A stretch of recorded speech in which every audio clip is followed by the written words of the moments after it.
Journalists are political people. You put out opinion there, and I often put out opinions that people find absolutely abhorrent and disgusting because they don't agree with me, and the emotional overreaction to that comes in the form of you're fat, you're this, all horrible stuff. Yes, and it's unpleasant, but the whole point is, as you're taking that risk to step out into a tree. Yeah, I mean, I'm not condoning this. No, I'm not condoning this. But what do we ask? Please, what do we ask? Okay, Milo, wait, call me in a second. Do we bring in more laws and regulations? Milo, a monkey hanging from a tree. I'm being completely mischaracterised because I'm very much on your camp on free speech thing. It is disgusting and deplorable. You are a liar. It's disgusting and deplorable why anybody would want to send anybody that kind of racist abuse. It's awful. I would never want to be in the same room as somebody like that. However, and yet they're your followers and your fans. You don't even have let's hear the It's not about you.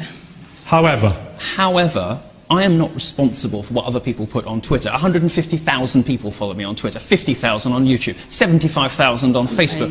I am not responsible, I am not responsible as a public figure for what a tiny minority of idiots say to people that I disagree with. Yet I'm held accountable for it in a studio, and I was accused of calling for someone's assassination. These are outright, incredible, galling lies from people who have a history of dishonesty. Okay, Connie.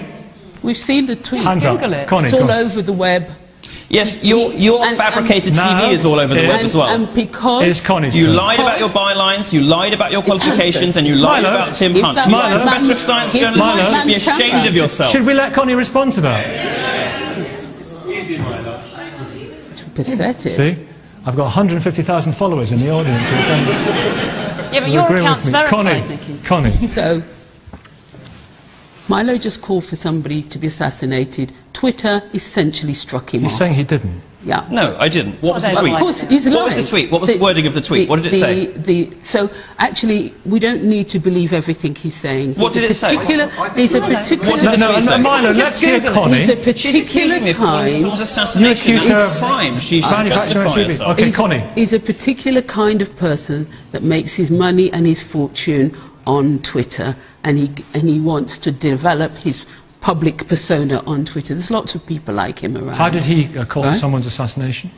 He called for it on a tweet because somebody challenged him. Whose assassination? And what was the wording? As a result, Twitter have unverified or de-verified him. Not true. Total lie. And now you wrote about it yourself, Milo. It's nonsense.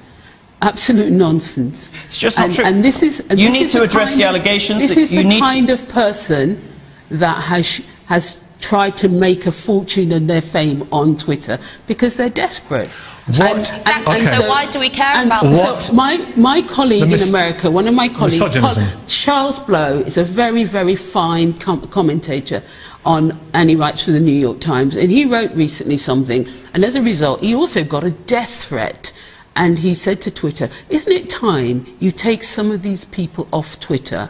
And Twitter said, just contact the police if somebody shoots you. This person threatened to shoot him on Twitter.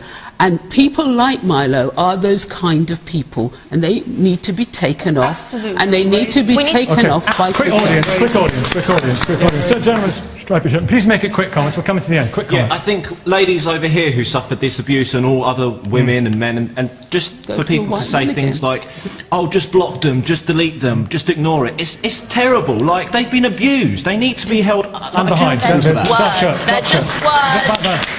They're just words. Go on. Yeah, just going to say, I mean, social media it really is just a petri dish of the entirety of society, really. But I have to say that a vacuous person like this is not representative of men on social media.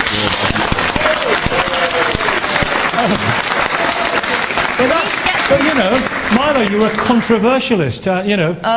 Controversialist or egomaniac. I mean, the point is... But you defend his right to be a controversialist. I defend anybody's right to say anything, and that's the important distinction between what I'm saying and what everybody else is saying, is that I think you should be able to say the most abhorrent, the most awful things, because words are words, and especially on Twitter. The only time I would ever be afraid of a man, or a man would ever intimidate me, is if he was threatening my life. Physically. That can't happen on Twitter because it's just words. The amount of stuff that you get, death threats, evil stuff, block them. Be an adult. Are you a girl or are you a woman? Be an adult, please. We've got you have got about 40 seconds to respond, Milo, and get the last word in here. This is a lot of accusations. Well, it's time. It's time. Very straight. Lots of people talking. This is very straightforward. Let's not make it about me. You've got lying feminists throwing accusations. Who cares? Okay, now we've just been accused. Let's not. The fact is that the research does not support the premise of this question. It does not support them. It does not support any of the stuff. Right, you just said lying feminists. Internet abuse is a very real thing, and it silences women's voices. It makes women afraid to speak out, and there's so many important reasons why they should be able to. There are young people who have committed suicide because of internet abuse, and yet we have people here who not only support it, but who do it themselves. Thank you. No. Look, thanks for watching. We will see you next week. Tweet away.